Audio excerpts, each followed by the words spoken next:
तो स्वागत है आपका आपके अपने परिवार में। कैसे हैं आप लोग बताइए। राधे राधे भाई, राधे राधे सभी लोगों को, राधे राधे। कैसे हो? बढ़िया हो? मस्त हो? स्वस्थ हो? तंदुरुस्त हो भाई? बताओ। चलिए भाई, सभी लोग लाइव हैं। बहुत शानदार भाई, बहुत शानदार। जल्दी से सभी लोग लाइव आ जाओ। जल्दी।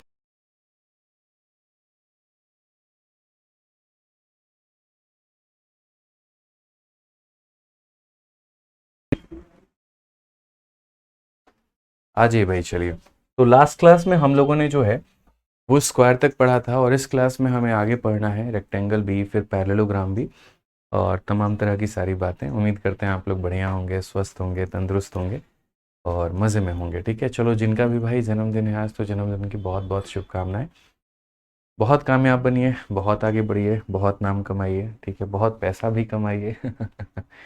चलो, आ जाओ दोस्तों, आज हम लोग शुरुआत करते हैं और आगे के सवालों को हम लोग देखते हैं क्या कहा गया। तो सबसे पहले रेक्टेंगल के बारे में बात हुई है। रेक्टेंगल होता है क्या? आयत क्या होता है?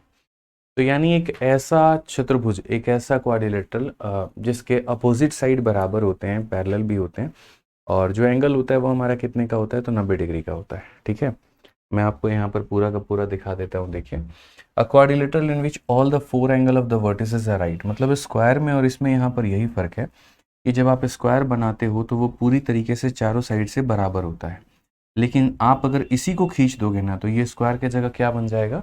रेक्टेंगल बन जाएगा। स्क्वायर की जगह क्या बन जाएगा? रेक्टेंगल। ठीक है, मतलब इसमें यहाँ पर ये लेंथ होता है तो ये भी लेंथ होता है, और ये ब्रेथ होता है तो बस ये ब्रेथ होता है। आप ये मान करके चलो। जैसे स्क्वायर में यहाँ पर चारों एंगल 90 के होते थे, तो इसमें भी चारों एंगल कितने के होंगे? 90 के होंगे। जैसे स्क्वायर में दोनों डायगोनल हमारा बराबर होता था, तो इसमें भी दोनों डायगोनल बराबर होगा। लेकिन स्क्वायर में जो डायगोनल होते थे वो 90 पर काटते थे, लेकिन इसमें ऐसा नहीं होगा। स्क्वायर कोई भी 90 पर नहीं काटेगा। ठीक है, ऐसे आसान भाषा में आप ये याद करके ज़रूर चल सकते हैं कि सर 90 डिग्री पर स्क्वायर के डायगोनल उन्हीं क्वाड्रिलेटरल्स में काटते हैं जिनकी चारों भुजाएं बराबर होती हैं। चारों भुजा बराबर है तभी 90 डिग्री पर कट होगा, नहीं तो उसके बाद 90 पर कट नहीं होगा। हो सकता है दोस्त यहाँ पर कि जैसे ये वाला एंगल आपका अगर मान लीजिए 60 हो गया, तो ये वाला हो सकता है कि 120 हो जाए। इस तरीके से करके, मतलब समझ गए बात को लेकर के, क्योंकि सीधी रेखा पर 180 का सम चाहिए। तो अगर आपने इसको 60 बना दिया तो हो सकता है कि ये 120 बन जाए। ये 60 है तो अपोजिट में ये भी 60 होगा, और यहाँ पर ये 120 होगा। इस तरीके से मेरे भाई चीज़ें हमारी चेंज हो रही होती हैं और इस तरीके से बदलती हैं। हाँ, ये ज़रूर है कि ये जो टुकड़े हैं ये बराबर होंगे जैसे स्क्वायर में होता था, और ये वाला टुकड़ा इसके बराबर होगा, ये भी होता था। बट एंगल बीच में 90 में काटेंगे ये ज़रूरी नहीं है। ठीक है, तो ये आपको ध्यान में दे करके चलना पड़ेगा। तो ये बेसिक डिफरेंस हो जाता है एक स्क्वायर में यानी वर्ग में, और एक रेक्टेंगल यानी आयत में। ठीक है, अब इक्वल भी है। डायगोनल जो होते हैं वो एक दूसरे को बाइसेक्ट करते हैं बराबर बराबर भागों में, लेकिन not at right angle, 90 degree पर नहीं काटेंगे। ठीक, उसके बाद में यहाँ पर ये कहा गया, जैसे हम छोटी छोटी बातों को जानते हैं, छोटे छोटे इन्फॉर्मेशन होते हैं, तो आइए यहाँ पर छोटे छोटे इन्फॉर्मेशन भी देख लेते हैं। ये जो रेक्टेंगल होता है तो लंबी वाली भुजा को एल कहते हैं, इसको हम बी कहते हैं। ठीक है, और ये हमारा मान लीजिए ये हमारी लंबाई हो गई, लेंथ हो गई, ये हमारी चौड़ाई हो गई, ब्रेथ हो गई। तो ये जो होता है इसे हम डायगोनल यानी यहाँ पर कितना बोलेंगे? तो पाइथागोरस का थ्योरम लगा करके अगर ये एल है और अगर ये बी है, तो ये पूरा पूरा L square plus B square हो जाता है। ठीक है, तो इसीलिए यहाँ पर डायगोनल को हमने क्या लिखा है? L square plus B square. हालांकि यहाँ पर आपको रूट लगा देना चाहिए, तो ये आपका निकल करके चला आएगा कि डायगोनल जो होता है मेरे भाई यहाँ पर वो कितने के बराबर होता है? तो इन दोनों का स्क्वायर जोड़ करके क्या कर दीजिए? रूट कर दीजिए।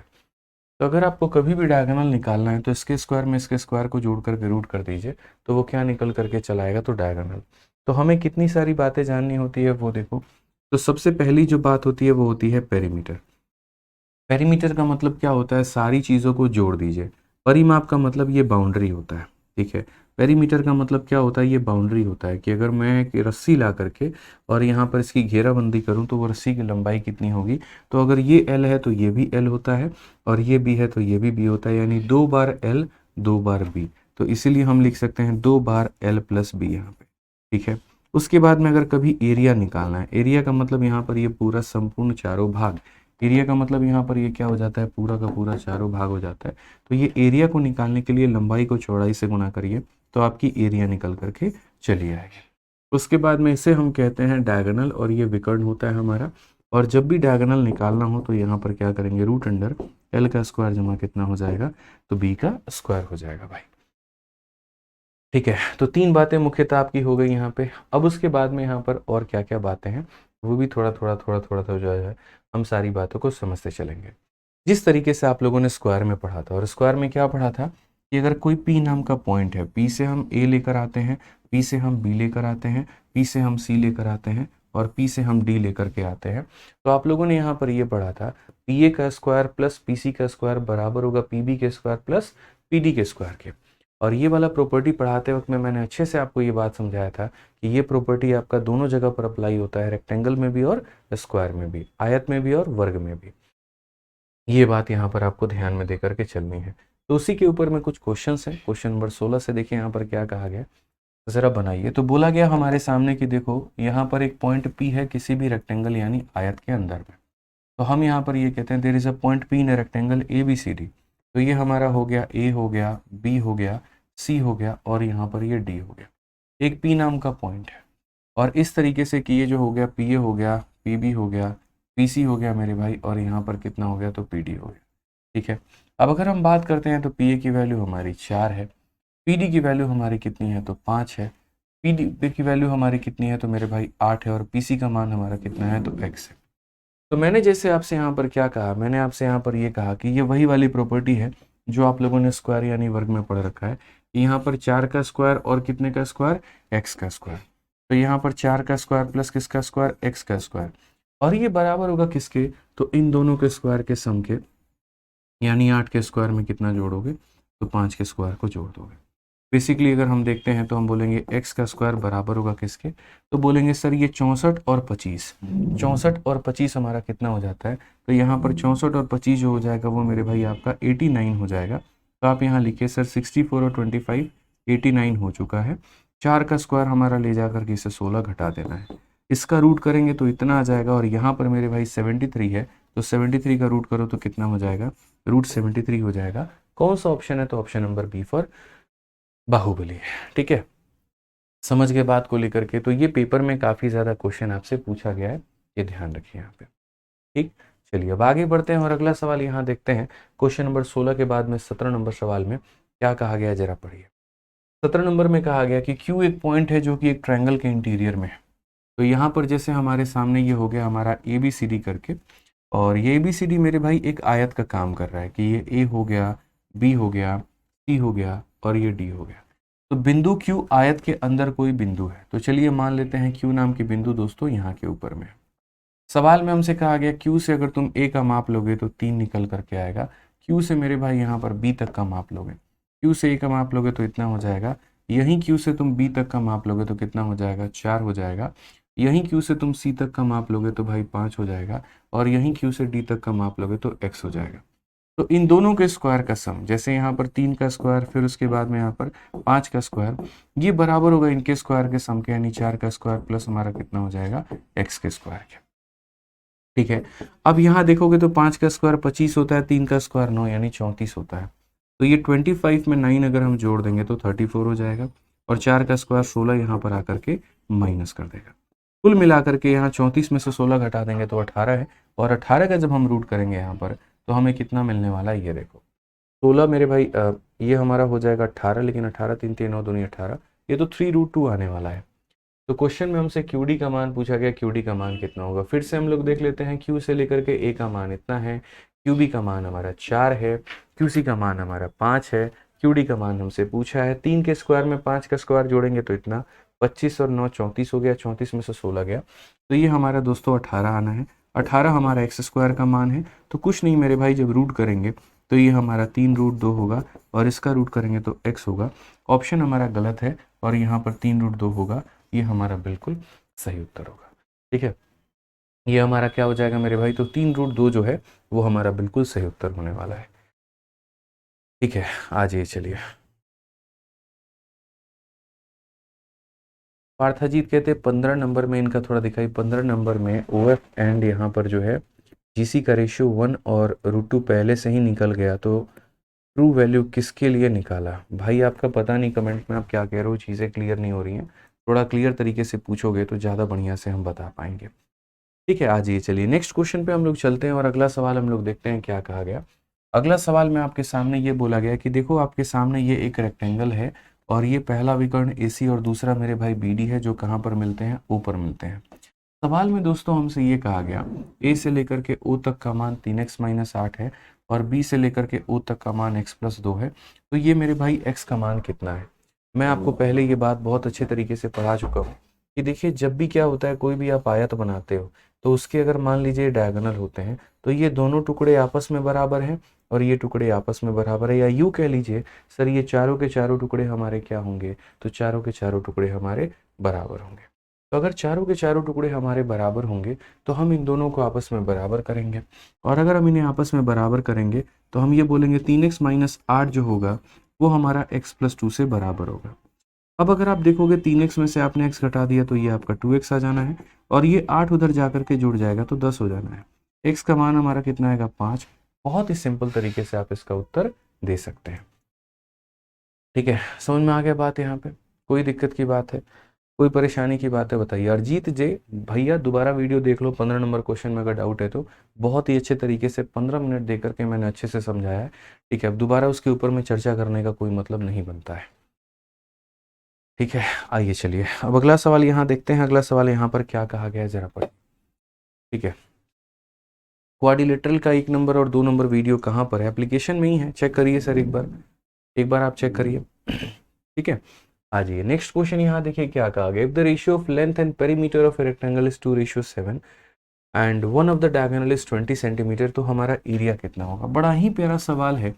और यहाँ पर ये कहा गया है कि देखिए एक आयत है आपके पास में, और कि यदि किसी आयत के लंबाई का, ये हमारा क्या है? तो लंबाई है, और ये हमारा क्या है? तो 2 बार लंबाई और 2 बार चौड़ाई है। समझ में आ रहा है बात? यहाँ पर ये लंबाई है और ये हमारा पेरीमीटर है, पूरा का पूरा परिमाप है। उसके बाद में इसकी विकर्ण की लंबाई को 20 बताया गया कि ये 20 हमारा है। तो बता दीजिए क्षेत्रफल कितना होगा? तो हमने कहा देखो सर ये जो लेंथ है, ये हमारा लेंथ कितना है? तो ऐसे मान करके चलो कि ये हमारा 2x है भाई, और ये पूरा पूरा कितना है? तो 7x है। ठीक है, अब लेंथ हमारा क्या होता है? तो ये होता है, इसे हम कितना बोलेंगे? 2x। अगर ये 2x है तो ये भी हमारा कितना हो जाएगा? 2x हो जाएगा। ठीक है, अब ये 2 हो गया, 2 4 हो गया, कितना और बच गया हमारे पास में? पेरीमीटर का मतलब होता है चारों को अगर हम जोड़ दे तो वो परिमाप कहलाता है। ये वाली भुजा, ये वाली भुजा, ये वाली भुजा और ये वाली भुजा, हम चारों को जोड़ देंगे तो वो पेरीमीटर हो जाएगा। यहाँ पर 2 और 2 4 है, बच गया मेरे पास में 3। तो 3 का आधा इसके पास में होगा, 3 का आधा इसके पास में होगा। ठीक है, या तो आप ऐसे समझ लीजिए, या आप एक और काम कर सकते हैं कि इस रेशियो को थोड़ा आप डबल कर सकते हैं। जैसे मान लीजिए इन्होंने, एग्जामिनर ने आपको 2:7 दे रखा है, आप मेरे भाई 2 और 7 को आप यहाँ पर 2 से गुना कर दोगे ना, तो ये 2 और 7 ना होकर के 4 और 14 भी हो जाएगा। तो इसमें किसी का कोई नुकसान नहीं होगा।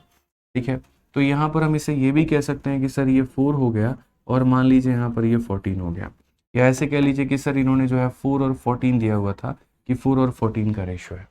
देखो मैं इसे 20 और 70 भी मान सकता हूँ, मैं 200 और 700 भी मान सकता हूँ, मैं दोनों को 2 से गुना करके भी, क्योंकि बाद में 2 से काटेंगे ना तो 2 से ये 2 बार में कटेगा और 2 से ये 7 बार में कटेगा। मैं इसे यहाँ पर 3 से भी मल्टीप्लाई करके 6 और 21 मान सकता हूँ, ये मेरे हाथ में है।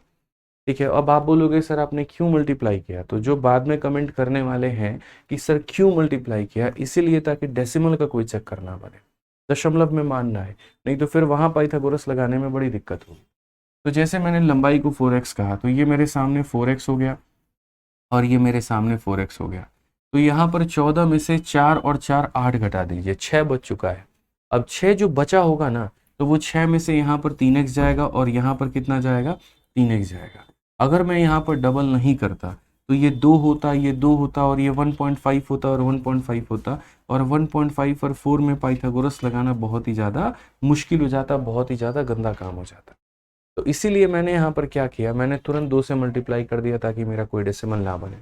अब जब मैंने मल्टीप्लाई कर दिया तो ये 4 और 4 हमारा 8 हो चुका है।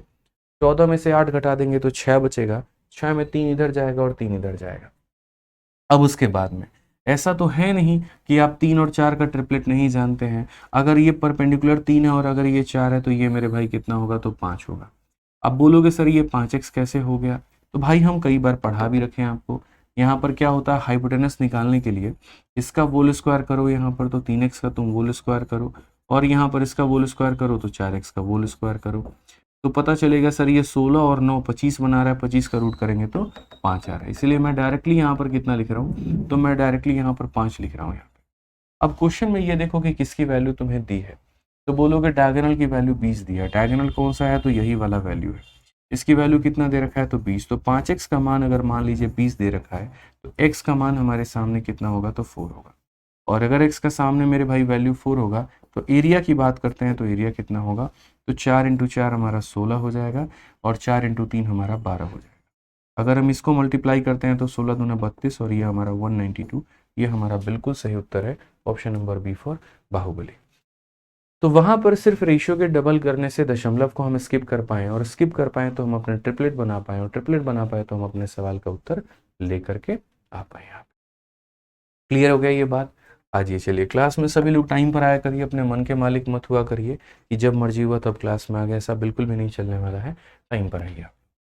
आइए नेक्स्ट क्वेश्चन देखिए, ABCD में यहाँ पर क्या बोला गया, तो कहा गया देखो अगला सवाल पे यहाँ पर हम लोग चलते हैं और यहाँ देखते हैं कि किसी आयत ABCD में ये हमारा A हो चुका है, यहाँ पर हमारा ये B हो चुका है, और यहाँ पर ये C हो चुका है, और यहाँ पर ये D हो चुका है। तो किसी आयत ABCD में AB का मान हमारे सामने कितना है, तो AB का मान हमारा 6 है, DA का मान कितना है, तो 12। अक्सर में ये वाला पार्ट थोड़ा लंबा है इनका, ठीक है। आयत ABCD की भुजाओं के मध्य बिंदुओं में बनने वाले चतुर्भुज का क्षेत्रफल ज्ञात करिए। यहाँ पर इसका मध्य बिंदु ये हो गया, इसका मध्य बिंदु ये हो गया, इसका मध्य बिंदु ये हो गया, इसका मध्य बिंदु ये हो गया, और यहाँ पर अगर हम इनके मिड पॉइंट को जोड़ते हैं तो मिड पॉइंट को जोड़ने के बाद में जो भी आपका यहाँ पर बनेगा क्वाड्रिलेटरल, उसका एरिया कितना होगा। मैंने आपको कल एक बहुत अच्छे तरीके से बात समझाई थी, और मैंने आपको क्लियर भी किया था कि सुनो, एक बात को हमेशा जीवन में याद रखना कि चाहे जैसे आप स्क्वायर बना रहे हो, आप यहाँ पर देखो क्या बना दिया आपने, तो बोलोगे गुरुजी स्क्वायर बना दिया। सेम तरीके से अब यहाँ पर देखो आपने स्क्वायर बनाया, या फिर आप आगे चल के भविष्य में कोई रेक्टेंगल बनाते हो, आप दोनों में किसी का भी निर्माण करते हो। अगर यहाँ पर भी इनके मिड पॉइंट्स को अगर आप जोड़ रहे हो, जैसे ये सारे मध्य बिंदुओं को जोड़ते हो, और मिड पॉइंट्स को जोड़ करके अगर आप कोई भी क्वाड्रिलेटरल हमेशा बनाना चाहोगे, जैसे यहाँ पर भी अगर आप मान लीजिए कि इसके मिड पॉइंट को आप जोड़ रहे हो, तो मेरे भाई यहाँ पर फर्क क्या आएगा, कैसे कैसे बातें बनेंगी, क्या क्या बातें बनेंगी, जरा वो भी समझने की आवश्यकता है।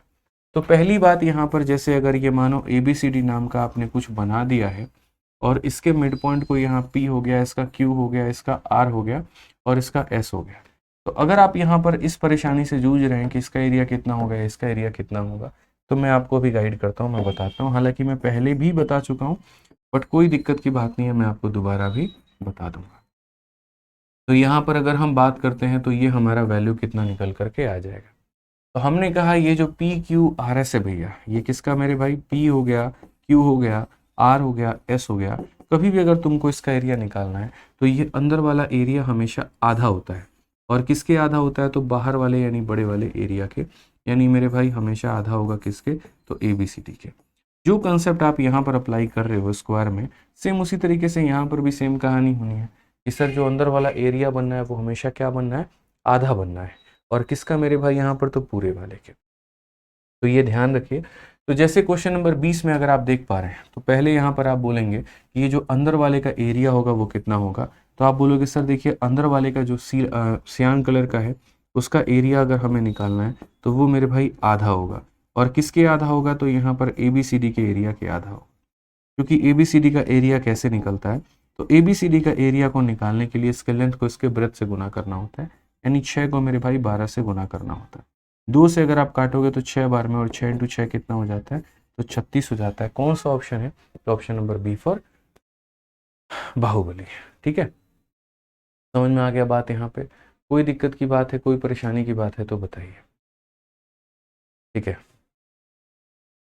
कोई दिक्कत, चलिए आ जाइए नेक्स्ट क्वेश्चन, क्वेश्चन नंबर 21 के ऊपर में चलिए। 21 नंबर क्वेश्चन क्या कहा गया, जरा पढ़िए। इसमें कहा गया कि दी गई आकृति में आप देखोगे तो ABCD एक चतुर्भुज आपको दिख रहा है, इसमें AB भुजा DC के समानांतर है। अगर हम देखेंगे तो ये वाला जो है मेरे भाई यहाँ पर इसके पैरेलल है। ऊपर में इंग्लिश में भी यही कहा गया कि AF इज पैरेलल टू मेरे भाई यहाँ पर DC, AD is parallel to BC। अगर हम देखें तो ये जो AD होता है ये हमारा BC का क्या हो गया, तो पैरेलल हो गया। उसके बाद में ये कहा गया पेरीमीटर ऑफ ABE, यहाँ पर इसकी जो पेरीमीटर है ये पेरीमीटर है, देखो यहाँ पर ये 60 है और ये 60 है, तो 2000% ये भी कितना होगा, 60 होगा। अब बोलोगे सर ऐसा क्यों होगा, तो एक ट्रायंगल के तीनों एंगल को जोड़ने पर 180 आता है, और अगर तीनों को जोड़ने पर 180 आता है, तो अगर मैं इसे यहाँ पर ट्रायंगल मानता हूँ और इसे अगर त्रिभुज मानता हूँ, तो ये जो हमारा त्रिभुज है, इस त्रिभुज के अगर हमारे दो कोण मेरे भाई यहाँ पर 60 है, ये हमारे दो कोण कितने हैं, अगर 60 हैं, तो तीसरा वाला भी कितना होगा, तो तीसरा वाला भी 60 होगा। ठीक है, तो ये इक्विलेटरल ट्रायंगल बन जाएगा। तो अगर यहाँ पर ये वैल्यू a है, तो ये भी a हो जाएगा और ये भी a हो जाएगा। क्वेश्चन में यहाँ पर जो बोला गया है वो ये बोला गया है, perimeter of the triangle is 6 unit, यानी इनका जो परिमाप है यहाँ पर कहीं ना कहीं मेरे भाई a+a+a, यानी ये हमारा कितना है, 3 है, और 3 का मान इन्होंने 6 यूनिट दे रखा है, तो a का मान कितना हो जाएगा, a का मान हमारा 2 यूनिट हो जाएगा। और अगर a का मान 2 यूनिट हो जाएगा, तो इन्होंने पूछा है पूरे के पूरे क्वाड्रिलेटरल का एरिया कितना होगा, यानी a हो गया, b हो गया, c हो गया, d हो गया, इन सभी का एरिया इन्होंने पूछा है। अब मैं आपको बताता हूँ कि पूरा का पूरा एरिया जो है वो कैसे निकालते हैं और किस तरीके से हम बातों को समझते हैं। ठीक है, तो सबसे पहले देखिए एक छोटी सी बात आपको समझनी पड़ेगी। जैसे आप लोगों ने यहाँ पर ये देखा और क्या देखा कि जब भी हम किसी भी क्वाड्रिलेटरल के मिड पॉइंट को ज्वाइन करके जो भी निर्माण कर रहे होते हैं, तो उसका एरिया हमेशा बड़े वाले के एरिया का क्या होता है, आधा होता है। अब आपको यहाँ पर दूसरी बात सीखनी है, और दूसरी बात यहाँ पर क्या सीखनी है कि जब भी दो पैरेलल लाइन के बीच में, ये कंसेप्ट ही होता है, जब भी दो पैरेलल लाइन के बीच में अगर इसके एक पॉइंट या शुरुआती और एंड पॉइंट, फर्स्ट पॉइंट और एंड पॉइंट, इन दोनों को बेस मानते हुए इसके ऊपर में अगर हम कोई भी ट्रायंगल बनाते हैं, इसके ऊपर में हम कोई भी ट्रायंगल बनाते हैं, तो पॉइंट नंबर 1 मेरे भाई यहाँ पर जैसे ये B हो गया और ये C हो गया, और ये हमारा P हो गया, ये हमारा Q हो गया, ये हमारा R हो गया। तो जब भी दो पैरेलल लाइन है, जैसे ये लाइन यहाँ पर इसके क्या है, तो दोस्त पैरेलल है, तो अगर दो पैरेलल लाइन पर अगर कोई निश्चित बिंदु से, जैसे ये एक निश्चित बिंदु है, इस निश्चित बिंदु से यहाँ पर इसका एरिया बनाया, तो हमारा कौन सा हो गया, तो बोलोगे सर ये ट्रायंगल हमारा PBC हो गया। कौन सा हो गया, तो P हो गया, B हो गया, C हो गया। जो दूसरा आपने बनाया वो कौन सा हो गया, तो PQC हो गया। तो ये हमारा हो जाएगा मेरे भाई P हो गया, QBC हो जाएगा। कितना हो जाएगा, तो Q हो गया, B हो गया, C हो गया। और जो तीसरा बनाया वो कौन सा बनाया मेरे भाई, RBC हो गया। तो यहाँ पर ये हो जाएगा RBC, तो ये हो जाएगा मेरे भाई RBC। ये सारे के सारे एरिया जो होंगे वो क्या होंगे, बराबर होंगे। ये सीख नंबर 1 है। ये सीख नंबर क्या है, तो 1 है मेरे भाई कि ये जितने भी हमारे दो पैरेलल लाइन के बीच में अगर हम ट्रायंगल को बनाते हैं, अब ऐसा नहीं बोलना है कि यहाँ दो पैरेलल लाइन बना दिए और यहाँ पर ये 2 पॉइंट ले लिए, एक यहाँ को टच कर रही है और दूसरे यहाँ पे हवा में लटकी है, और आप यहाँ बोल दो सर इसका वाला भी एरिया इसके वाले एरिया के बराबर हो जाए। बिल्कुल गलत बात है। ये जो पॉइंट है ये इस लाइन के ऊपर में होना चाहिए, इसी के ऊपर में लाई करना चाहिए, उसी के ऊपर में प्राप्त होना चाहिए। अगर वहां पर नहीं है तो दिक्कत हो जाएगी आपके लिए। तो आप यहाँ पर इस बात को समझेंगे और आप यहाँ पर इस बात को बोलेंगे कि सर देखिए, दो समानांतर रेखाओं के बीच में काफी सारे अगर त्रिभुज बनाए गए होते हैं, तो वो सभी त्रिभुजों का क्षेत्रफल हमारा क्या होता है, तो बराबर होता है। पॉइंट नंबर ये 1 है भाई। अब पॉइंट नंबर 2 हमारा यहाँ पर क्या है वो देखिए। तो पॉइंट नंबर 2 हमारे सामने यहाँ पर ये है। पॉइंट नंबर 2 की अगर हम बात करें, तो पॉइंट नंबर 2 हमारे सामने ये हो जाता है कि अगर हम ऐसे दो समानांतर रेखा खींचते हैं, ठीक है, या मान लीजिए कोई भी हम क्वाड्रिलेटरल एक बना रहे हैं, दुनिया में कोई भी नॉर्मली एक क्वाड्रिलेटरल हमने मान लीजिए कि ऐसे शौक में हमने बना दिया, सपोज करिए कुछ ऐसा देखने वाला बना दिया, और यहाँ पर ये मेरे भाई A हो गया, ये हमारा B हो गया, ये हमारा C हो गया और ये हमारा D हो गया। बस शर्त यह है कि ये वाली लाइन इसके क्या है, तो पैरेलल है, और कोई दूसरी मेरी शर्त नहीं है। शर्त के नाम पर सिर्फ एक ही चीज़ है कि ये दोनों रेखाएं हमारी क्या होनी चाहिए, तो दोनों के दोनों रेखाएं हमारी समानांतर होनी चाहिए। तो अगर ये दोनों रेखाएं मेरी समानांतर हैं, तो वैसी स्थिति में मैं यहाँ पर क्या कहूँगा, तो वैसी स्थिति में मैं यहाँ पर ये बात बोलूँगा कि सुनो, जैसे तुम्हारा ये लाइन है मेरे भाई पैरेलल है, अगर आप यहाँ पर कोई भी मतलब जैसे मानो एक पॉइंट आपने ले लिया, यहाँ पर एक पॉइंट ले लिया P नाम का, और P से आपने इसको भी बनाया और P से मेरे भाई यहाँ पर इसको भी बनाया। मैं फिर से रिपीट करता हूँ, P से A को भी ज्वाइन किया आपने और P से यहाँ पर B को भी ज्वाइन किया, तो जो अंदर में ये जो छोटू ट्रायंगल बना होगा ना, इसका एरिया कितना होगा, तो यहाँ पर आप बोलोगे सर देखिए, यहाँ पर ये जो ट्रायंगल PAB का आप एरिया निकालने की सोच रहे हो, ये आधा होगा, और ये किसके आधा होगा, A, B, C और D के। तो यहाँ पर बोलोगे सर ये ABCD का क्या होगा, तो आधा होगा। ठीक है, क्या हो जाएगा, तो आधा हो जाएगा। यानी जब भी किसी भी क्वाड्रिलेटरल में कोई भी सेम पैरेलल लाइन के बीच में कोई भी पॉइंट लेते हैं तो वो हमारा क्या होता है, हाफ होता है, किसके, ए बी सी डी के। इसीलिए यहाँ पर अगर मैं एक और पॉइंट ले रहा हूँ, सपोज करो यहाँ पर क्यू नाम का, और अगर मैं क्यू से भी इनको जोड़ता हूँ तो उसी तरीके से क्यू ए बी भी वो भी क्या होगा, तो क्यू ए बी भी हमारा half of A B C D होगा। तो ए बी सी डी बराबर और ये वाला इसके बराबर, इस बात को ध्यान में रखना है। तो बस दो ही बातें मैं आपको बताना चाहता हूँ। पॉइंट नंबर 1, अगर कोई भी बिंदु लेकर के हम त्रिभुज बनाने की कोशिश करते हैं तो वो त्रिभुज का क्षेत्रफल पूरे के पूरे यहाँ पर क्वाड्रिलेटरल के क्षेत्रफल का क्या होता है, आधा होता है। और पॉइंट नंबर 2 यहाँ पर ये हो जाता है कि अगर हम एक की जगह काफ़ी सारे पॉइंट लेकर के उन ट्रायंगल्स को बनाएं तो सभी ट्रायंगल्स के एरिया हमारे क्या होते हैं, बराबर होते हैं। ये दो बातों पे आपको ध्यान लेकर के चलना है। तो सबसे पहले जैसे यहाँ पर इतना जान लो कि ये जो भी ट्रायंगल है ना, ये ट्रायंगल जितना भी एरिया बनाएगा ये पूरे के पूरे एरिया का क्या होगा, तो सिर्फ और सिर्फ आधा ही बना पाओगे। समझ में आ गया बात यहाँ पे, ठीक है। तो अगर आप यहाँ रिलेशन लिखना भी चाहते हो तो आप यहाँ पर अभी रिलेशन लिख लो कि भैया ए बी जी का तुम जो निर्माण कर पाओगे ना, ये जो ए बी का जो एरिया बना पाओगे ये असल में क्या होगा, तो आधा होगा। किसके आधा होगा, तो ए बी सी डी के। अब चूंकि इसका एरिया कितना होगा मेरे भाई, तो अब ये बन चुका है इक्विलेटरल ट्रायंगल, समबाहु त्रिभुज। और इक्विलेटरल ट्रायंगल का एरिया कितना होता है, तो √3/4 इंटू ए स्क्वायर। ए स्क्वायर का मतलब साइड, और ए की वैल्यू तो 2 है, यानी यहाँ पर बोलोगे सर 2 इंटू 2 हो जाएगा। और ये बराबर हो जाएगा किसके, तो बराबर हो जाएगा half of A B C D. अब जो समझदार प्राणी है वो 4 को मेरे भाई 4 से काट देगा और 2 को यहाँ मल्टीप्लाई कर देगा, तो बोल देगा सर ये 2√3 जो होगा वो बराबर होगा किसके, तो ए बी सी डी के एरिया के। और क्वेश्चन में यही पूछा गया था ए बी सी डी का एरिया कितना होगा, तो हम क्या बोलेंगे, 2√3 बोलेंगे। ठीक है, तो ये छोटी सी बात को आपको ध्यान में लेकर के चलना पड़ेगा कि जब भी दो समानांतर रेखाओं के बीच में कोई भी हम यहाँ पर ट्रायंगल बना रहे होते हैं तो उसका एरिया पूरे होल एरिया का क्या होता है, तो आधा होता है। ठीक है, आज ये चलिए अब नेक्स्ट क्वेश्चन पे चलते हैं और अगला सवाल हम यहाँ देखते हैं। लेकिन अगले सवाल के पहले हम अगले टाइप पर मूव कर चुके हैं। तो देखिए क्वाड्रिलेटरल में आप लोगों ने क्या क्या पढ़ा। तो पहले एक क्वेश्चन मैंने आपको, मतलब कुछ क्वेश्चंस मैंने आपको करवाए सर्कल, स्क्वायर के ऊपर में, वर्ग के ऊपर में। फिर कुछ सवाल मैंने आपको करवाया रेक्टेंगल के ऊपर में, यानी आयत के ऊपर में। ठीक है, अब ऐसा नहीं है कि ये खत्म हो गया, अब रेक्टेंगल पर कोई क्वेश्चन ही नहीं बनता है, नहीं, मिक्स क्वेश्चन करवाऊंगा। इसको मिश्रा जी इसको बिछा दीजिए। ठीक है, तो यहाँ पर अगर हम बात करते हैं तो अब मिक्स क्वेश्चन हम आपको करवाएंगे, और जब मिक्स क्वेश्चन करवाएंगे तो उसके अंदर में हम सब कुछ लेकर के आएंगे। ठीक है ना। अभी यहाँ पर हम लोग पहले पढ़ते हैं पैरेललोग्राम। मिक्स क्वेश्चन जैसे एक रेक्टेंगल के अंदर में मैं स्क्वायर को फिट करके क्वेश्चन बना दूँ। ठीक है, तो इसीलिए वेट करिए, मिसलेनियस वाले क्वेश्चंस में हर तरह के सवाल आपको देखने को मिलने वाले हैं। तो अभी हम लोग आ जाते हैं और पैरेललोग्राम पे मेरे भाई बात समझते हैं कि पैरेललोग्राम क्या है, कैसे है, क्या मेरे भाई किसे हम पैरेललोग्राम कहते हैं, उसके ऊपर में कितने प्रॉपर्टीज बनते हैं, वो सारी बातें। ठीक है, चलिए आ जाइए। तो अगर हम बात करते हैं तो सबसे पहले देखिए पैरेललोग्राम के बारे में। पैरेललोग्राम का मतलब होता है समानांतर चतुर्भुज। समानांतर चतुर्भुज क्या होता है, जिसकी आमने सामने की भुजाएं हमारी समानांतर होती हैं। अगर हम यहाँ देखें तो हम बोलेंगे quadrilateral whose opposite side are parallel. Opposite का मतलब यहाँ पर ये वाली भुजा इसके पैरेलल हो जाएगा और ये वाली भुजा हमारी इसके पैरेलल हो जाएगा। ठीक है, चूंकि यहाँ पर पैरेलल होने का ठेका है, लेकिन ऐसा बिल्कुल भी ठेका नहीं है कि ये वाला इसके बराबर होगा, ऐसा कहीं पर कोई दूर तक भी मेरे भाई नहीं है। अब चूंकि इनके एंगल बराबर नहीं है, जैसे मैं आपको पैरेललोग्राम को थोड़ा खोल करके तरीके से समझाता हूँ तो आपको बहुत सारी बातें समझ में आ जाए।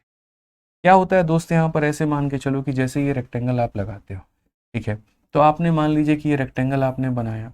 तो रेक्टेंगल जब आप बनाते हैं ना, तो जैसे मान लीजिए ये आपका एल होता है और ये आपका बी होता है और बीच में 90 डिग्री होता है। तो आप चाहे cos थीटा लगाओ या कुछ भी लगाओ, तो यहाँ पर ये वाली वैल्यू कितनी निकल करके आती है, तो बोलोगे सर ये एल स्क्वायर प्लस हमारा बी स्क्वायर का क्या हो जाता है, तो रूट हो जाता है।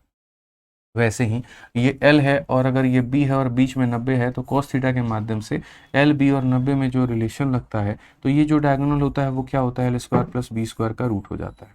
लेकिन पैरेललोग्राम ऐसा सीधा फिगर नहीं बनता, पैरेललोग्राम थोड़ा टेढ़ा बनता है। थोड़ा टेढ़ा कैसे बनता है, तो पैरेललोग्राम आपने ऐसे बना दिया, देखो इसको हम लोग बोलते हैं ये पैरेललोग्राम है। पैरेललोग्राम मतलब समानांतर चतुर्भुज। कहने का मतलब यहाँ पर ये है कि ये वाली भुजा इसके समानांतर होगी, यहाँ पे कोई दिक्कत नहीं, ये वाली भुजा इसके समानांतर होगी, कोई दिक्कत नहीं, लेकिन ये जो एंगल्स हैं ये बराबर नहीं होगा। अब एंगल बराबर नहीं होगा तो नुकसान क्या होगा, जैसे मानो ये ए है तो ये जरूर है कि ये भी ए होगा। अगर ये बी है तो ये भी ज़रूरी है कि ये भी बी होगा, लेकिन ये एंगल बराबर नहीं होगा। तो जैसे मानो यहाँ पर ये 60 डिग्री अगर हो गया तो यहाँ पर ये तय है कि 120 डिग्री होना ही होना है। अब बोलोगे ऐसे कैसे? लाइंस एंड एंगल्स में पहले दिन ही मैंने आपको एक बात बताया था कि जब भी दो पैरेलल लाइन होते हैं और एक यहाँ पर ये लाइन जाता है तो को इंटीरियर एंगल के कारण दोनों का मेरे भाई सम 180 डिग्री हो जाता है। तो अगर ये 60 डिग्री है तो 120 होगा, ये 70 है तो 110 होगा, ये 80 है तो ये 100 होगा, इस तरीके से।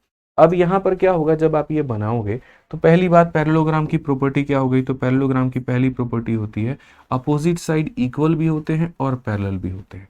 तो हम यहाँ पर ये लिख सकते हैं कि अपोजिट साइड यानी विपरीत भुजाएं जो होती हैं ये यहाँ पर क्या होती हैं? आर इक्वल बराबर भी होती हैं और उसके बाद में एंड पैरेलल, और क्या हो जाएगा? तो पैरेलल भी होती है। ये डबल लाइन का मतलब पैरेलल का चिन्ह होता है। अब एक बच्चे ने मेरे से पूछा कि ठीक है आपने ये तो कह दिया कि अपोजिट साइड पैरेलल हैं, बढ़िया बात है, इसमें जो डायगोनल निकलते हैं जैसे स्क्वायर के दोनों, देखो मैं बार बार चीज़ों को रिपीट करूंगा इसीलिए ताकि रिवीजन होता रहे। तो जैसे स्क्वायर में क्या होता है? दोनों डायगोनल बराबर, क्यों? क्योंकि एंगल बराबर होगा तो डायगोनल भी तुम्हारे बराबर होते हैं कोसाइन रूल से।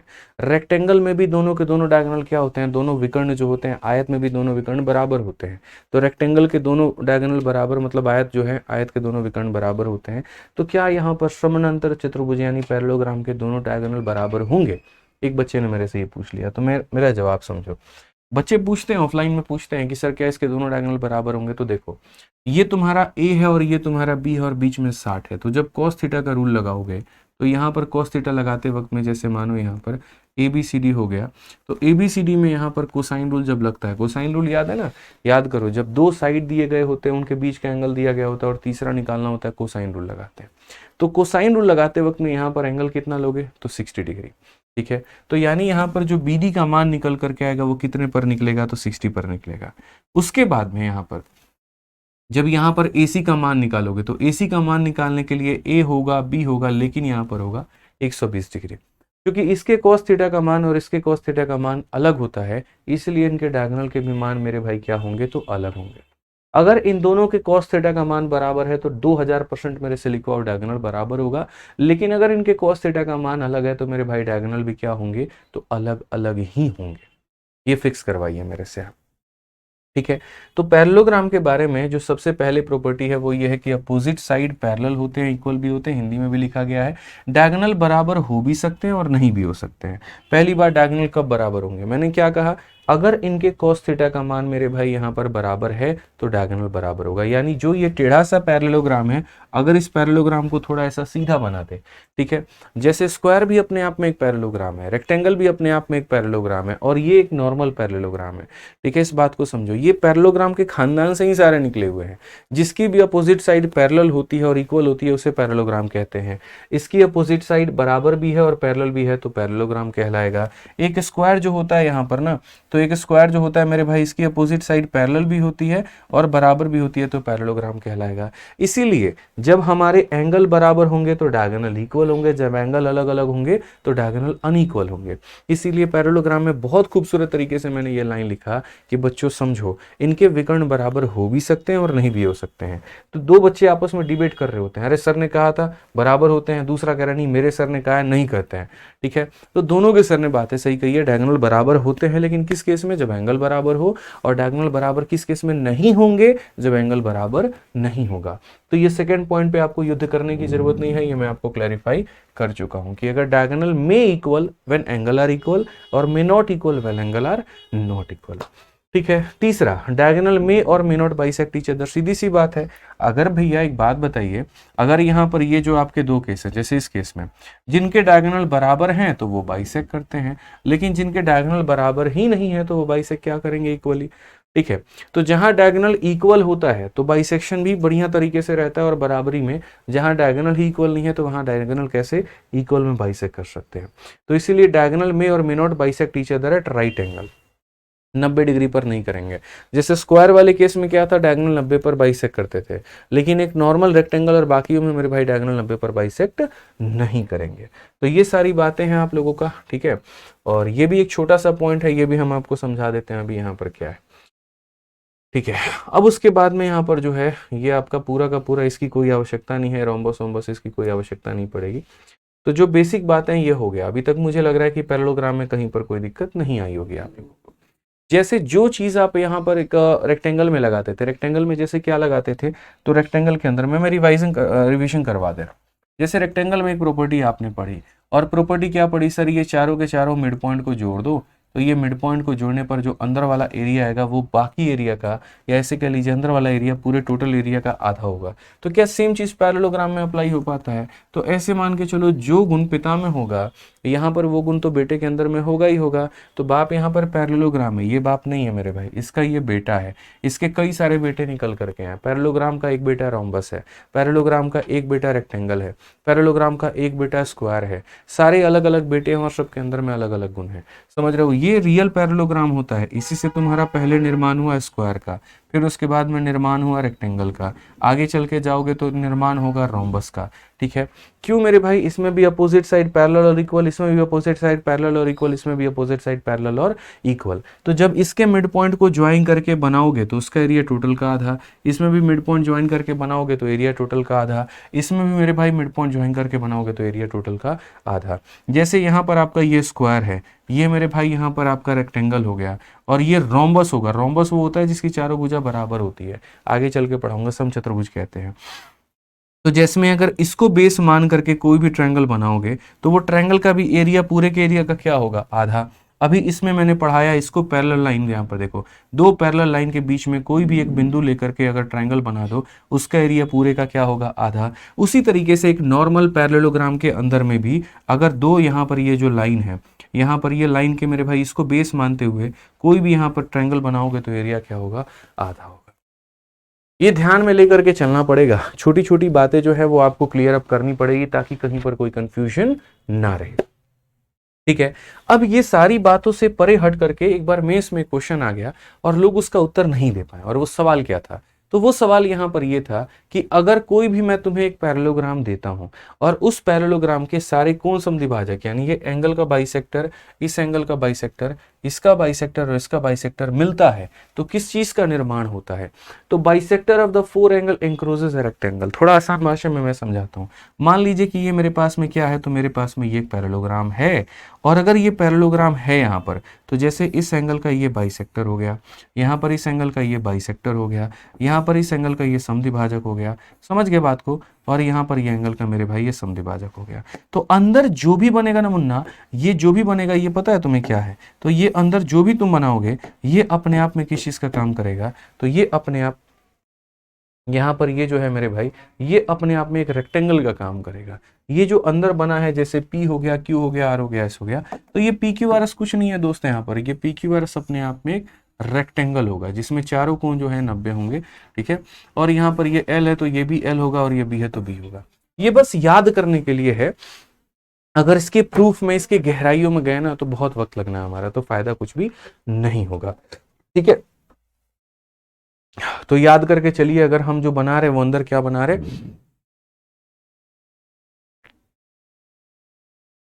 सॉरी, तो जो हम बना रहे वो क्या बना रहे, तो एक रेक्टेंगल बना रहे, एक आयत बना रहे हैं। अब उसके बाद में यहाँ पर क्या है, तो ये सारे सारे अलग अलग एग्जाम्पल है। ये कहा गया है कि देखो, जैसे आप यहाँ पर मान लीजिए कोई भी पैरेललोग्राम बनाते हैं तो एक जो डायगोनल होता है ना, ये डायगोनल आधा में और आधा में बांट रहा होता है। तो इसी तरीके से जो दो डायगोनल होंगे तो कितने टुकड़ों में बांटेंगे? एक एक एक और एक, यानी 4 टुकड़ों में बांटेंगे।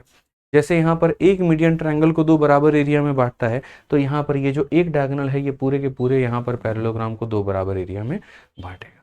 तो ये नॉर्मल बात हो गई आपकी। ठीक है? इनके ऊपर में आप टेंशन मत लो, ये एक नॉर्मल पॉइंट्स हैं जो आपको याद करके चलने हैं।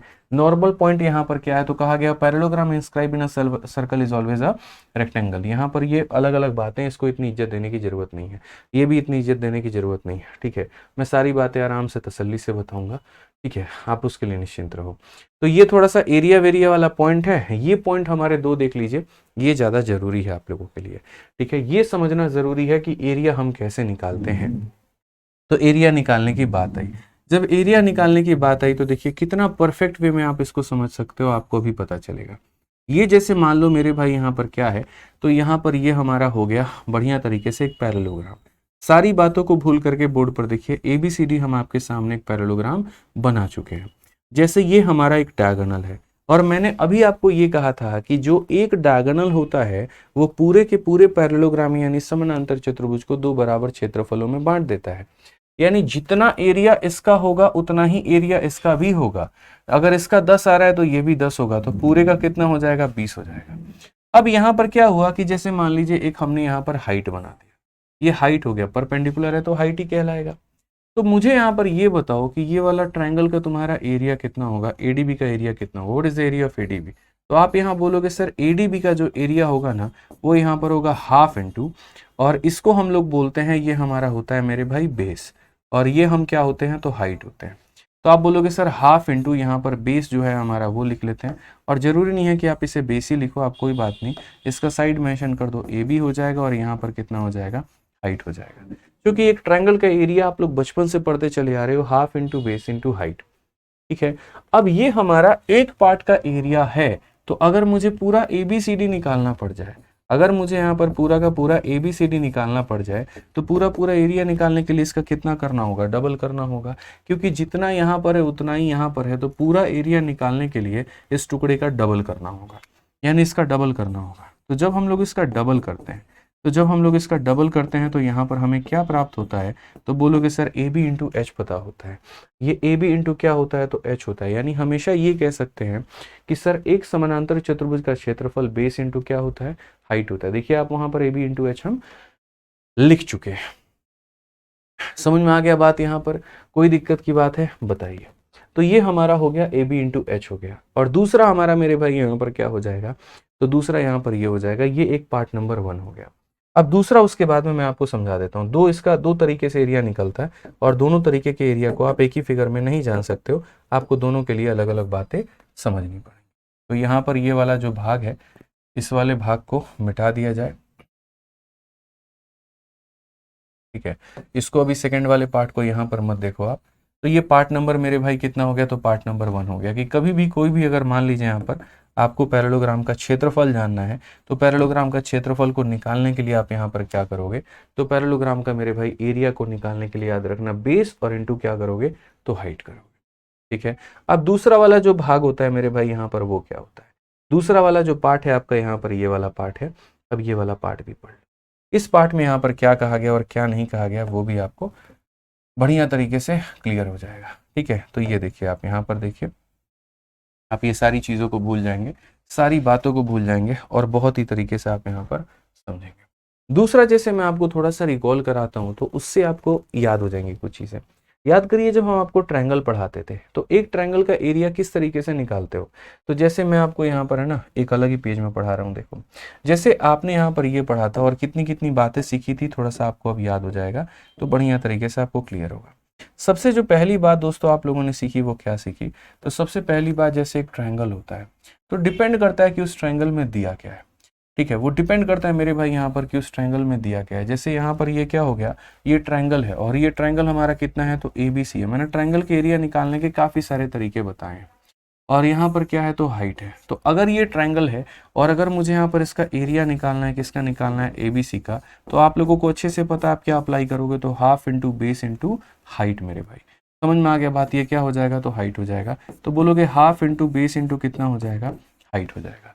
ये हम किसी भी त्रिभुज का क्षेत्रफल ऐसे निकालते हैं।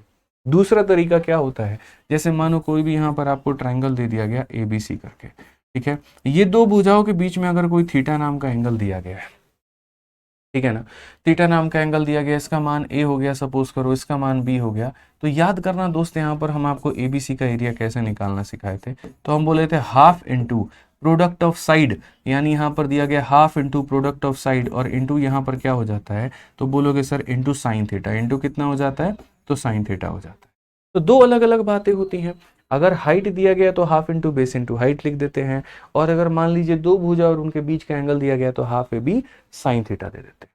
अब यहाँ पर क्या होता है, जो मैंने आपको यहाँ ट्रायंगल बना करके दिया, बस उसी का एक बार आप फोटो कॉपी कर दो, जैसे आप यहाँ पर लेकर के आए हो, ठीक है। ये आपका बन चुका है ना, बस एग्जामिनर क्या करता है, इसी का मेरे भाई डुप्लीकेट मारेगा। और कैसे डुप्लीकेट मारेगा, तो देखो यहाँ पर मिरर इमेज भी होता है। इसका मान लीजिए कि हमने यहाँ मिरर बना दिया, ठीक है। अब यहाँ पर नहीं, ऐसे नहीं, ऐसे नहीं, ऐसे नहीं, ठीक है। यहाँ पर ये जो आपका बन गया ना, ठीक है, मैं इसको फ्लिप करता हूँ, flip flip flip flip flip flip, नहीं फ्लिप नहीं होगा। हम लोग गणित में काफ़ी कुछ सीखते हैं भाई, पता है। इसका हम मिरर इमेज बना दें, अगर हम ऐसा बना दें तो ये बन जाएगा, बहुत शानदार। ऐसा भी बन सकता है, लेकिन ऐसा वाला मिरर इमेज अपने को नहीं चाहिए। अपने को जो चाहिए वो क्या चाहिए, ये वाला चाहिए, लेकिन ये भी नहीं चलेगा यार। चलो मैं आपको ऐसे समझा देता हूँ। जैसे मान लीजिए यहाँ पर ये वाला मिरर है, बस इसी के सामने यहाँ पर दर्पण रख करके, दर्पण कहाँ रखना है, तो दर्पण को यहाँ पे रखना है, और यहाँ पर रख करके जैसा इधर शेप बना वैसे ही यहाँ पर इधर भी शेप बना दो। तो अब यहाँ पर ये बन जाता है ये पूरा का पूरा पैरेललोग्राम। और ये पूरे पैरेललोग्राम का एरिया पूछा जाता है, तो जैसे आधा भाग इधर है और ये आधा भाग है, तो पूरे का एरिया निकालने के लिए यहाँ पर जैसे अगर हम देखें ए बी, और ये हमारा मान लीजिए पी क्यू हो गया, ए बी पी क्यू हो गया, तो यहाँ पर हम बोलेंगे सर ये ए है, ये हमारा बी है, ये पी है, और ये मान लीजिए क्यू हो गया हमारे सामने, ये हमारी हाइट हो गई। तो जैसे मैंने आपसे कहा था कि इसका निकालने के लिए half into base into height करेंगे, तो बस उसी का डबल कर दोगे तो क्या हो जाएगा, पूरे का एरिया हो जाएगा। तो यहाँ पर अगर आप ABCD का एरिया चाहते हो तो बोलोगे सर इसी का क्या कर दीजिए, तो डबल कर दीजिए।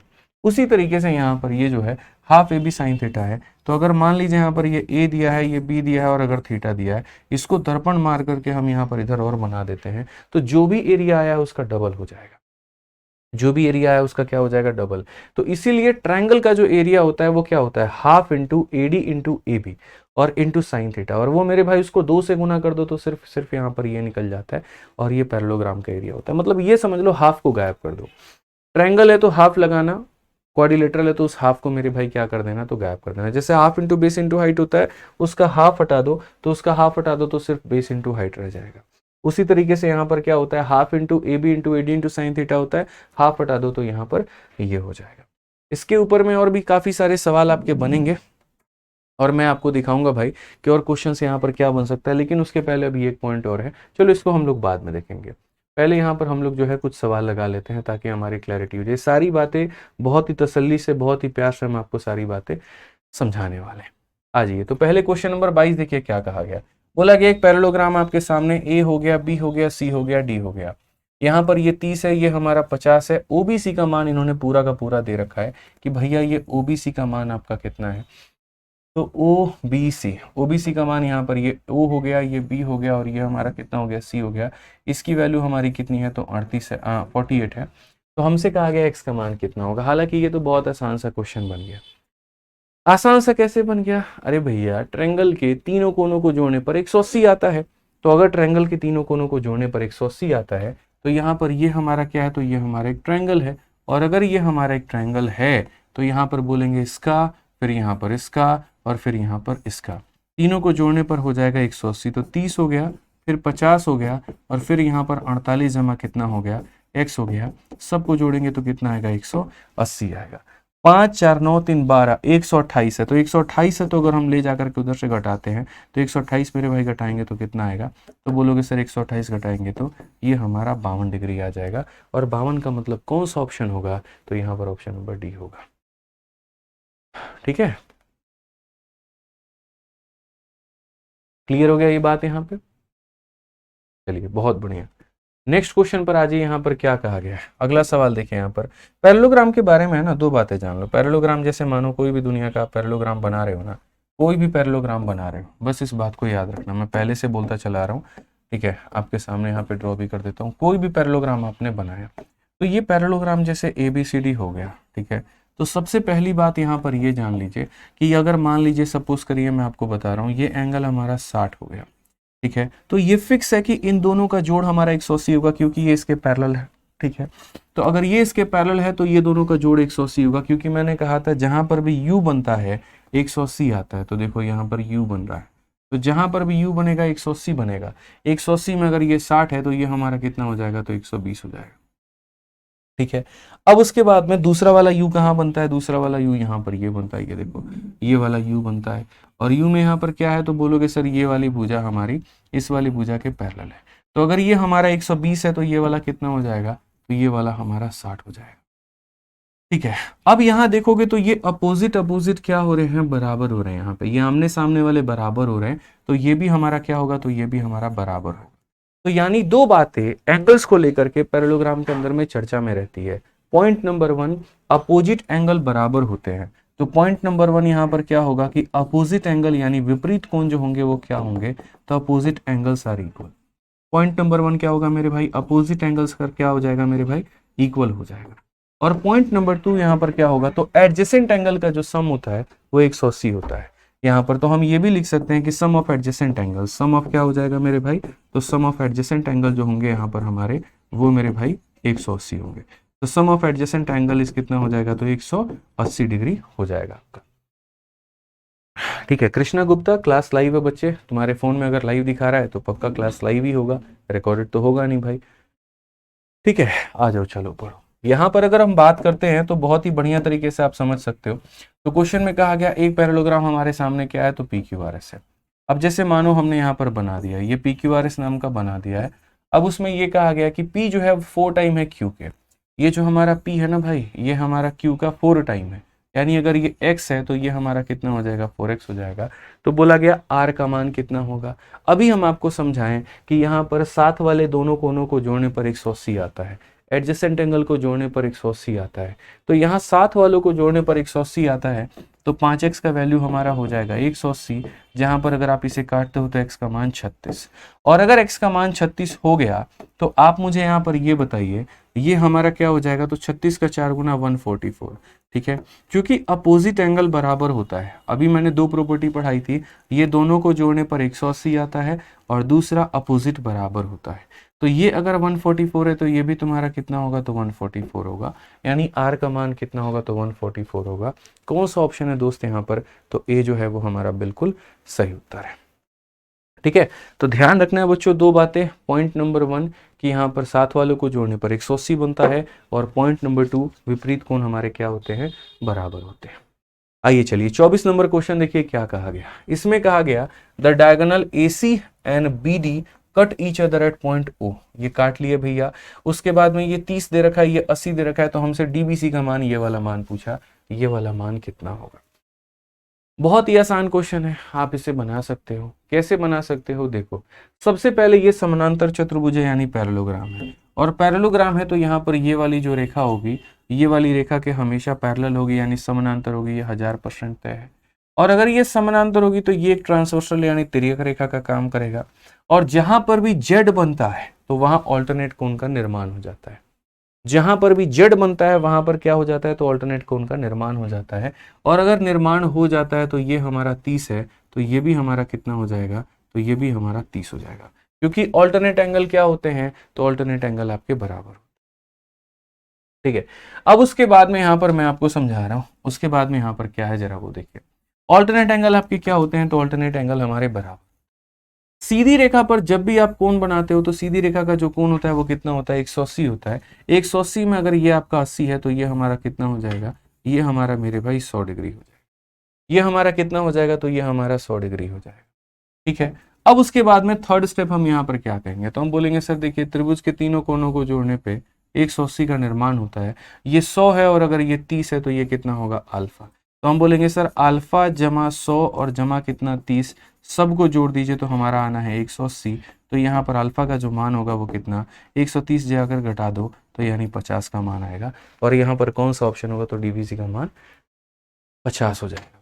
ऑप्शन नंबर कौन सा होगा, तो बी होगा। तो ये ऑल्टरनेट से हमारे बराबर हो गया, ये लीनियर पेयर से मेरे भाई हो गया। 130 यहीं पर आ रहा है तो ये कितना हो जाएगा, 50 हो जाएगा। ठीक है, आ जाइए। एक बच्चा पूछता है डाउट कहाँ से क्लियर करे, तुम स्टडी और गाइडेंस वाली वीडियो जा करके देखो, अच्छे से समझ में आ जाएगा कि डाउट को क्लियर कहाँ पर करना है। आपके बैच में जो पहली वीडियो है स्टडी एंड गाइडेंस की, उसको पूरा देखिए, आपको बढ़िया से क्लियर हो जाएगा। ठीक है, आइए चलिए नेक्स्ट 25 नंबर क्वेश्चन देखिए क्या बोला गया। तो कहा गया एक पैरेललोग्राम एबीसीडी में हमारा एक डायगोनल एसी है और बीडी है, ये ऊपर एक दूसरे को काटते हैं। अगर हमारा ओ ए बी का मान, ये हमारा दोस्त 8 है, तो ये मान करके चलो पूरा पूरा ए बी सी डी का मान कितना होगा। क्या हम आपको ये नहीं बताए हैं, बताइए। हमने आपको अच्छे से बोला भाई कि देखो ये तुम्हारा चतुर्भुज होता है, जब एक विकर्ण बनाते हो तो आधा आधा में कटता है, और जब दोनों बनाते हो तो बराबर क्षेत्रफल में कटता है। तो जब बराबर क्षेत्रफल में कटता है तो अगर ये 8 है तो ये भी तुम्हारा 8 होगा, ये भी तुम्हारा 8 होगा और ये भी तुम्हारा 8 होगा। तो कुल मिलाकर के कितना हो जाएगा भाई, 32 हो जाएगा। कुल मिलाकर के कितना हो जाएगा भाई, 32 हो जाएगा। इस बात को आप यहाँ पर ध्यान में लेकर के चलो। ठीक है, तो जैसे आप अगर दोनों विकर्ण बनाते हैं तो दोनों विकर्णों को बनाने से 4 टुकड़ों में बट जाता है। एक टुकड़े का मान 8 था तो पूरे का मान कितना होगा, तो 32 होगा। आइए नेक्स्ट क्वेश्चन यहाँ देखिए क्या कहा गया। अगला सवाल आपके सामने यहाँ बोला गया कि देखो ये तुम्हारे सामने एक पैरेललोग्राम है, तो यहाँ पर एबीसीडी एक हमारे सामने समानांतर चतुर्भुज हो गया, आप देख सकते हैं यहाँ पे। इस एबीसीडी में यहाँ पर क्या बोला गया, तो एबी का मान हमारे सामने 14 है, बीसी का मान हमारे सामने कितना है, तो 18 है। एसी का मान इन्होंने दे दिया कि ये जो हमारा एसी है, ये विकर्ण है, ये हमारा 16 डिग्री है। तो हमसे कहा गया दूसरे वाले डायगोनल का मान निकालो, ये दूसरे वाले का मान कितना होगा। ठीक है, अब यहीं पर एक छोटा सा फॉर्मूला जो कि हम अभी पीछे छोड़े हुए हैं, उसका उपयोग हम आपको करना सीखेंगे। और मैंने कहा ना, जैसे जैसे अभी चीजें एक प्रॉपर्टी पढ़ाऊंगा फिर एक क्वेश्चन, एक प्रॉपर्टी पढ़ाऊंगा एक क्वेश्चन, तो यहाँ पर अब इसका उपयोग आपका प्रॉपर तरीके से आ जाता है। ठीक है, जो कि मैं शुरू में भी क्वाड्रिलेटरल के केस में पढ़ा चुका हूं। आप देखिए, in a parallelogram the sum of square of diagonal is equal to 2 time the sum of square of adjacent side. यानी कहने का मतलब है कि जैसे ऐसे समझ लो पाइथागोरस थ्योरम से, पाइथागोरस थ्योरम मान लो कि यहाँ 90 डिग्री होता, मैं एक एग्जांपल समझा रहा हूँ ना भाई, मान लेते हैं कि यहाँ पर 90 डिग्री है, तो ए बी के स्क्वायर में बीसी के स्क्वायर को जोड़ने पर क्या आएगा, आप सिर्फ यहां पर फोकस करो तो बोलोगे सर ए बी के स्क्वायर में अगर आप बी सी के स्क्वायर को जोड़ोगे तो यहां पर ये आपका आना है, कितना आना है, तो ए सी का स्क्वायर आना है। समझ गए, सिर्फ मानने के लिए कह रहा हूं। मान लेते हैं यहां पर ये वाला भी एंगल अगर 90 है तो डेफिनेटली ये वाला भी 90 होगा, तो ये 90 होगा, तो इसके स्क्वायर में इसके स्क्वायर को जोड़ेंगे तो बी डी का स्क्वायर आ जाएगा। तो यहां पर हम बोलते हैं सर यहां पर क्या करेंगे, ए बी के स्क्वायर में अगर हम यहाँ पर ए डी के स्क्वायर को जोड़ते हैं तो ये हमारा क्या आ जाता है, बी डी का स्क्वायर। अब अगर हम दोनों को जोड़ देते हैं तो ए बी और ए बी कितनी बार आ गया, 2 बार हमारा ए बी आ चुका है। ठीक है, चूंकि पैरेललोग्राम के ये अपोजिट साइड बराबर होते हैं, पैरेललोग्राम के अपोजिट साइड बराबर होते हैं, तो ये भी एडी है और ये भी एडी है, तो हम इसे भी एडी कह सकते हैं। तो एडी और एडी कितना हो जाएगा, 2 बार एडी हो जाएगा, और ये बराबर हो जाएगा किसके, तो एसी का स्क्वायर प्लस बीडी के स्क्वायर के। अगर हम 2 कॉमन ले ले तो 2 कॉमन लेंगे तो बोलेंगे ए बी के स्क्वायर में एडी का स्क्वायर का मेरे भाई 2 गुना बराबर हो जाएगा एसी का स्क्वायर प्लस कितने के, तो बीडी के स्क्वायर के। हालांकि लॉन्ग टर्म में जो प्रूफ निकल करके आता है वो कैसे आता है, हम इसे थीटा मानते हैं तो इसे 180 माइनस थीटा मानते हैं, तो थीटा मान करके यहाँ पर कॉस थीटा का नियम लगा करके एसी का मान निकाला जाता है, और यहाँ पर कॉस 180 माइनस थीटा का लगा करके बीडी का मान निकाला जाता है, और तब उसके बाद में उनके स्क्वायर करके जोड़ने की कोशिश की जाती है, तो जाकर के आपका ये प्रूफ आता है। मैं उतना ना लंबा समझा करके मैंने थीटा और थीटा के जगह ना करके मैंने भाई 90-90 ले लिया, तो 90-90 ले लिया, तो आपको आसान भाषा में समझाने के लिए कि कोई भी 2 एडजेसेंट साइड का स्क्वायर करके उसका डबल कर दो तो तुम्हारा डायगोनल के स्क्वायर का क्या आ जाएगा, सम आ जाएगा। कोई भी 2 भुजा, या तो इसके साथ में ये ले लो या इसके साथ में ये ले लो, बात तो एक ही है, क्योंकि ये मेरे भाई अपोजिट इक्वल होते हैं, तो यहाँ पर कोई भी 2 एडजेसेंट साइड, कोई भी 2 एडजेसेंट साइड का मेरे भाई स्क्वायर के सम का डबल डायगोनल के स्क्वायर के सम के बराबर होता है, और ये प्रॉपर्टी क्या होती है, तो बड़ी महत्वपूर्ण होती है। ठीक है, ये आपको ध्यान में लेकर के चलनी है।